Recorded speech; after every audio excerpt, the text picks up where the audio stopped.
Lo querés todo, te conviene todo en Tigo. Ahorrar contratando 3 servicios en un solo plan con todo lo que necesita tu familia. Vas a tener megas ilimitados en tu celular, internet de alta velocidad en tu casa y TV HD con Tigo Sport para disfrutar la liga y el fútbol internacional. Si necesitas más megas ilimitados para más celulares en tu casa, simplemente agregale líneas adicionales a tu plan desde solo 99 bolivianos. ¿Qué estás esperando? Ahorrar, te conviene todo en Tigo. Y aquí te doy otra vez los datos de Energy Center si necesitas batería para tu vehículo. Anotá 690-06060. Energy Center, el representante oficial de Elia y de Panasonic, hazme caso. El vehículo se lo cuida mejor con baterías de Energy Center que te la llevan a tu casa y te la instalan al momento. No te cobran por el servicio, te dan asesoramiento permanente y lo que es mejor, garantía por vida. Va de nuevo el número 690-06060, se llama Energy Center. ¿Qué experiencia nos deja el año 2023? Y de acuerdo a estas experiencias, ¿qué expectativa para el año que comenzamos? Bien, ha sido un año complejo y difícil en términos políticos para nuestro país, porque finalmente cuando uno se pone a analizar lo que ha pasado este año, ha sido un año donde no tenemos buenas noticias en general. Repasando todo lo que ha pasado en el año, tenemos conflictividad, tenemos problemas serios entre la administración gubernamental, la reforma de la justicia, los casos de narcotráfico y la corrupción presente constantemente en nuestro país.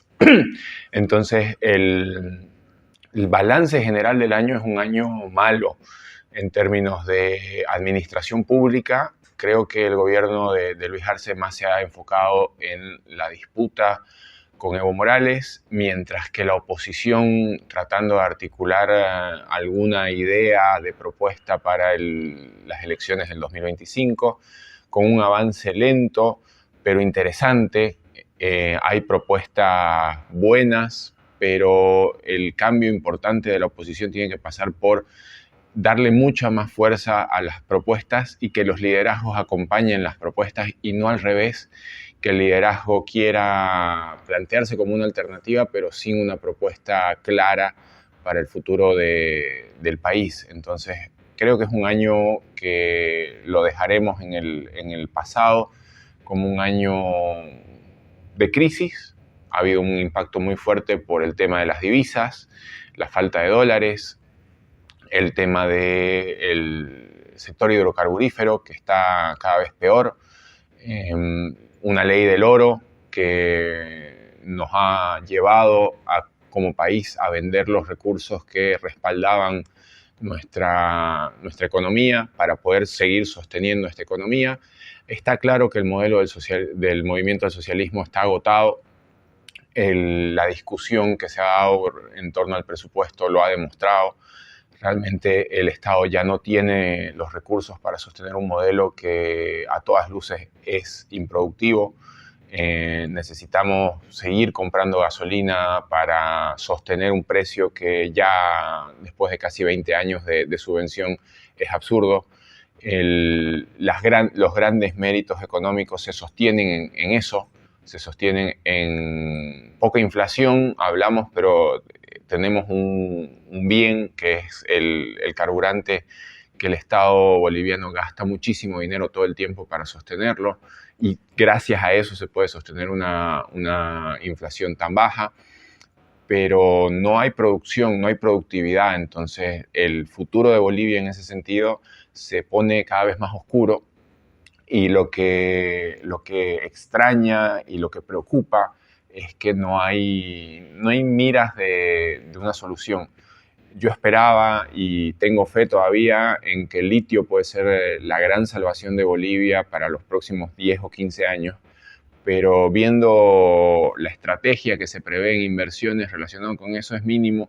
Seguimos mirando a los hidrocarburos como el futuro de Bolivia, y con fracasos constantes en exploración que realmente nos dicen estamos apostando todo a lo que fue el elemento que sacó a Bolivia adelante a principios de este siglo, pero parece que eso ya no es, y el mundo ha cambiado también. El mundo está dando una vuelta a la electromovilidad, a todo lo que tenga que ver con electricidad, y ahí en el litio hay una oportunidad grande, inclusive para seguir aprovechando el gas que queda, pero transformarlo en energía eléctrica.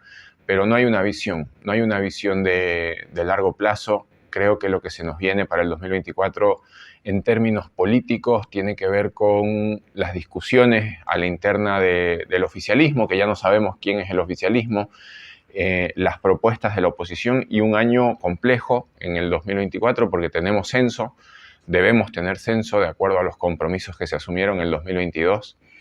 Podemos festejar un 2023 en el cual no hubo ningún paro cívico. Creo que ha sido una victoria poder tener 365 días de actividad constante en nuestro país, que la economía lo necesita, pero aún así nos enfrentamos a un 2024 con el censo, donde ya deberíamos estar previendo elecciones primarias, donde tenemos que resolver el tema de la justicia, que los jueces ya no tienen mandato y estamos en un momento de crisis en ese sentido.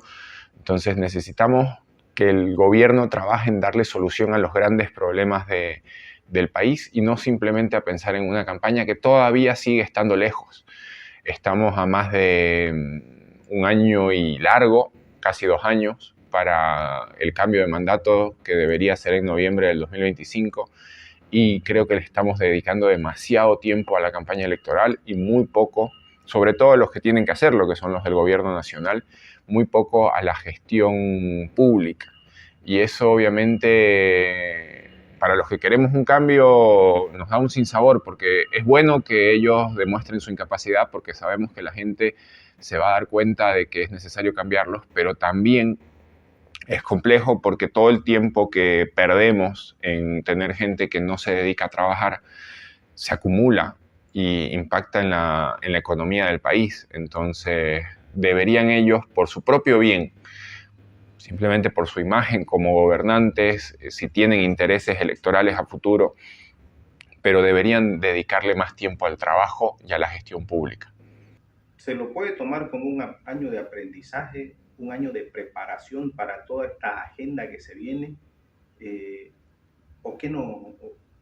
¿O cómo podemos tomarlo, digamos, desde el punto de vista del tema económico y político, que es lo que aparentemente más apremia a quienes están en función ahora? Mira, yo creo que el de la oposición sí puede hablar de un año de aprendizaje. El de la oposición que no tiene un cargo público, sea que es diputado, sea que es senador, sea que tiene un puesto de asambleísta departamental, o en el caso más extremo, aquel que tiene además un rol dentro del gobierno en términos ejecutivos, sea en el gobierno nacional, departamental o municipal. Cualquiera que no esté trabajando puede hablar tranquilamente de un año de aprendizaje.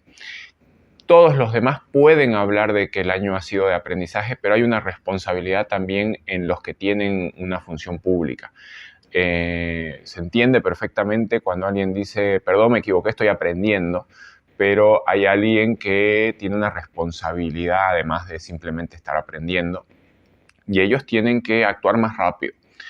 Tienen que realmente sacar adelante lo que se les encomienda, lo que la democracia o algún liderazgo que fue electo democráticamente les encomendó para que trabajen. Yo entiendo perfectamente de que podemos equivocarnos y podemos aprender de esos errores, pero hay algo que yo trato de señalar siempre, sobre todo a mis estudiantes y a la gente que trabaja conmigo, que es que en la medida en que uno planifica y ejecuta una planificación, los errores se pueden dar y en ese escenario sí son aprendizajes, porque se hizo la planificación, se trabajó y finalmente hubieron cosas que salieron de la planificación y del trabajo que son errores de los cuales se aprende.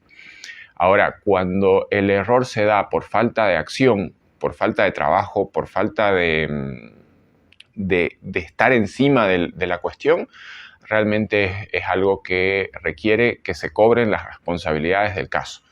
porque no podemos estar todo el tiempo con que estamos aprendiendo o lo que ha sido el discurso tradicional de no, es que eso es culpa del gobierno de Áñez, que eso es culpa del gobierno de tal o cual. Ok, perfecto, puedes tener todos tus argumentos y excusas, pero de esos argumentos y excusas tienen que salir planes y esos planes tienen que traer resultados. Entonces, si no hay esa planificación, si no hay esos resultados, evidentemente va a haber un cobro que tiene que ver con las responsabilidades del puesto, que en la última instancia dependerá de una elección en la cual le diremos a esos señores, váyanse, no vuelvan nunca más.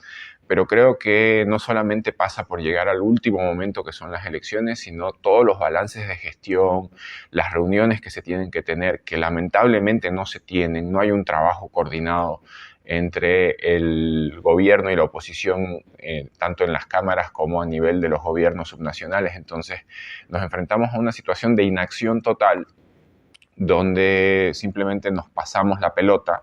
Y en ese sentido no hay mucho que aprender, o sea, no hay mucho que aprender cuando no se hizo nada. Entonces creo que los que pueden hablar de un año de aprendizaje son los que no han tenido ninguna responsabilidad pública, que están acumulando capital político para ir a una elección en el 2025 y ahí todo lo que se haya logrado sumar es bueno. Ahora, los que sí tienen responsabilidad tienen que tener en claro de que han tenido un año malo, que se han aplazado, que necesitan lavarse la cara, que si quieren seguir adelante en la política deberán demostrar otras cosas y no simplemente discursos. El 2023, sin duda alguna, marcó mucho el conflicto interno del movimiento del socialismo, esta pugna de quién va a ser candidato, es decir, el MAS como que electoralizó el 2023. Y otro de los aspectos que también marca es el tema económico, la crisis de divisas, el tema de la subvención a los combustibles. Es decir, con todo esto, ¿cree que hay diferencia o habrá diferencia entre el año que terminó y este que estamos comenzando, digamos? Sí, porque el reloj sigue corriendo. Ese es el gran problema de nuestro país en este momento, que evidentemente nos han llevado a una electoralización de un año muy distante aún de las elecciones. Si nos ponemos a pensar, recién se cumplió en la segunda mitad del 2023 la mitad del mandato de Luis Arce, si no me fallan los números. Entonces, realmente empezar a hablar de elecciones cuando ni siquiera has pasado por la mitad de tu gobierno es realmente algo que no tiene mucho sentido y demuestra cuál es el problema, que el problema es que no se está actuando en relación a las cosas que requiere la población. Entonces, ¿qué va a ser diferente entre el 2023 y el 2024? Que seguimos pasando los días y los meses y los problemas cada vez se hacen más grandes. Entonces, es evidente que Bolivia necesita un ajuste en términos económicos, sea por liberar el tipo de cambio, sea por liberar las subvenciones a los hidrocarburos, sea por ajustar el tamaño del Estado. Tiene que haber algún ajuste por algún lugar. La realidad es que no estamos en un escenario donde proyectemos en el corto o mediano plazo, y digo en los próximos 3, 4 años, una salida que sea externa a la administración gubernamental. ¿A qué me refiero con que sea externa? Que vengan escenarios de mejores precios internacionales, que siguiendo como estamos administrando el país, cambie la situación económica y podamos tener más recursos en Bolivia.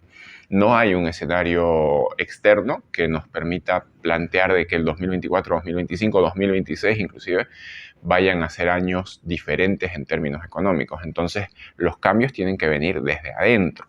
Y ahí es donde la inacción y la mala administración económica de los últimos 2, 3 años del gobierno de Luis Arce, y podemos hablar un poco más hacia atrás, porque la realidad es que desde el 2014, 2015, el crecimiento de Bolivia es cada vez más lento, con una pandemia entre medio y con un modelo económico agotado que cada vez requiere más endeudamiento para sostener, nos lleva en un ciclo que es una bomba de tiempo, y lo que sucede con esta bomba es que cada vez se hace más grande a medida que no actuamos.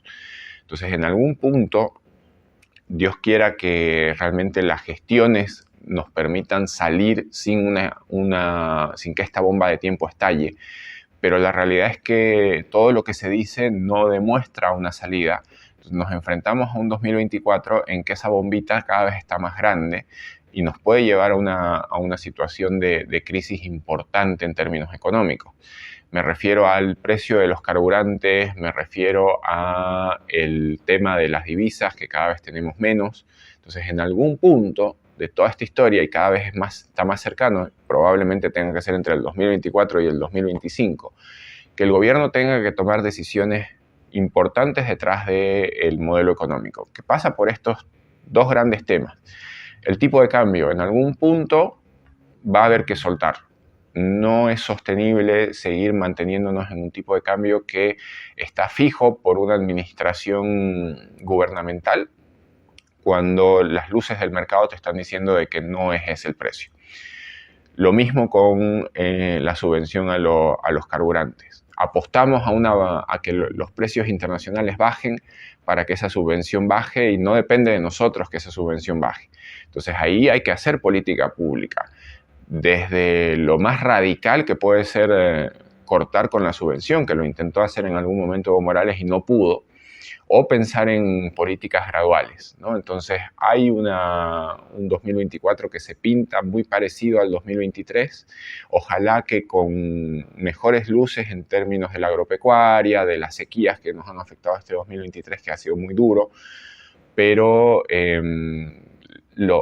las variables del escenario económico siguen siendo las mismas, con la diferencia de que el tiempo ha seguido corriendo y la gravedad de la falta de decisión en el 2024 va a ser más alta que lo que fue el 2023. Esta gravedad de la cual usted habla, podemos tomarlo como que el 2024, un año conflictivo, con una agenda muy marcada en la cual tal vez algo de ello no se llegue a realizar. Por ejemplo, este año 2023 ha sido el tema de las elecciones judiciales, que se tenía gran expectativa, el tema del censo, por ejemplo, y son temas o agendas que están marcadas para un 2024. Es decir, esto podría detonar un conflicto social, digamos. ¿El gobierno de Arce estará preparado para poder sostenerlo, aguantarlo en este caso?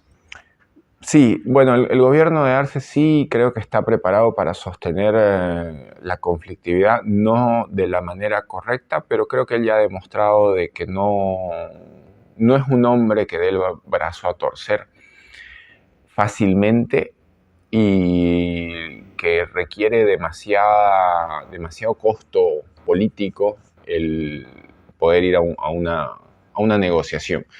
Creo que los puntos que están en agenda demuestran una intención de ciertos grupos dentro del oficialismo y dentro de la oposición a buscar soluciones para el futuro de Bolivia. Sin embargo, son grupos para mí minoritarios aún, y creo que los que se nutren de la conflictividad, que son terribles pero que existen y lideran en gran parte este país, van a seguir siendo mayoritarios y se van a seguir nutriendo de la conflictividad.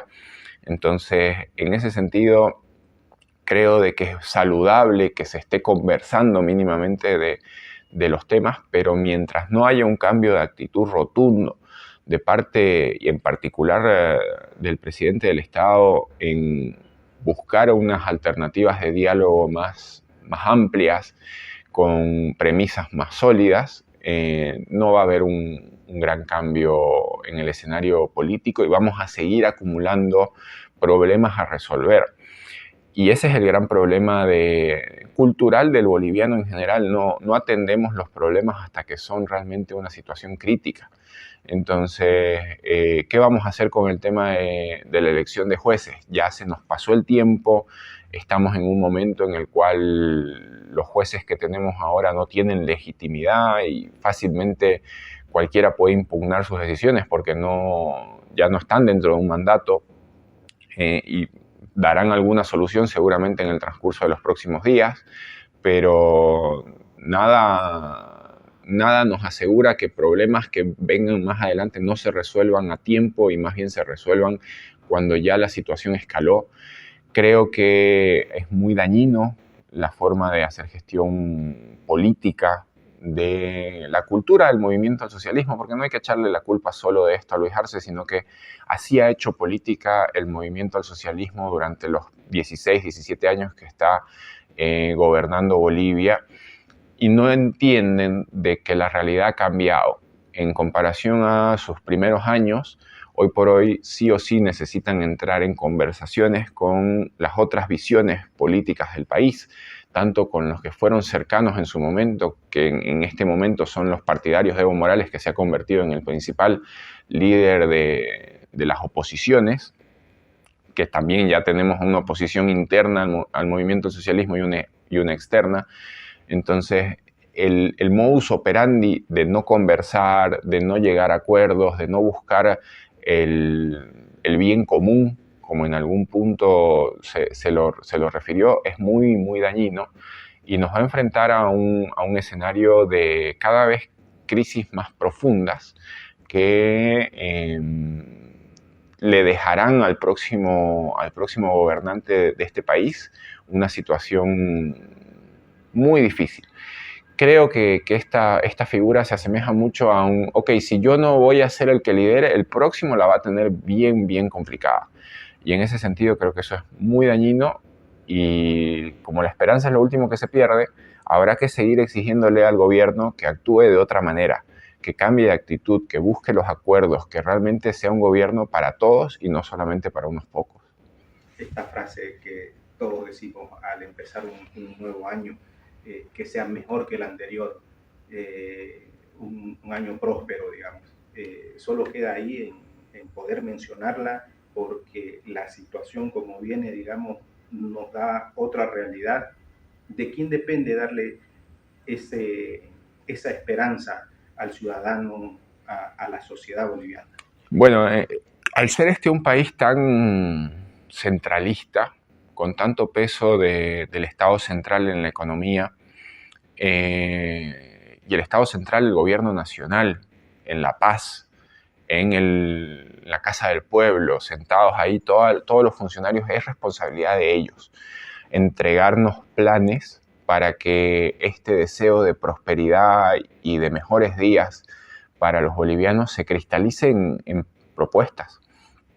Hoy por hoy no existen, no hay grandes propuestas para sacar adelante a Bolivia, más que la intención de seguir sosteniendo un modelo que a todas luces ya está caducado.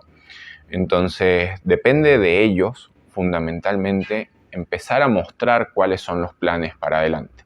Que si realmente vamos a hablar de industrialización, que muestren dónde está esa industrialización para sustituir importaciones. Que si vamos a hablar de fomentar el consumo local, ¿cuáles son las políticas que van a fomentar el consumo en el mercado interno? Ya el boliviano se siente cada vez más asfixiado por la economía. Hay un desempleo cada vez creciente, con mayor velocidad en las clases medias urbanas, que pareciera de que no hay una política pública para eso. Entonces, realmente que los deseos de prosperidad para nuestro país se transformen en planes que se ejecuten detrás de eso depende exclusivamente, o digámoslo, en el 80% del gobierno central. Hay tareas también para los gobiernos municipales en segunda instancia, obviamente con menor capacidad de acción, tanto en términos económicos como en términos geográficos. Finalmente, un gobierno municipal está para atender a una ciudad, puede ser Santa Cruz, La Paz, El Alto, Cochabamba, la que fuere, pero no deja de ser solamente una pequeña parte de Bolivia, siendo que hablemos incluso de la más grande, no llega a ser la mayoría del país. Entonces, no vivimos en un país donde, cambiándole la realidad a la capital del Estado o a la sede de gobierno, vamos a lograr cambiarle la vida al resto de la población. Acá necesitamos realmente que el gobierno nacional sea quien se ponga a trabajar para traer mejores días.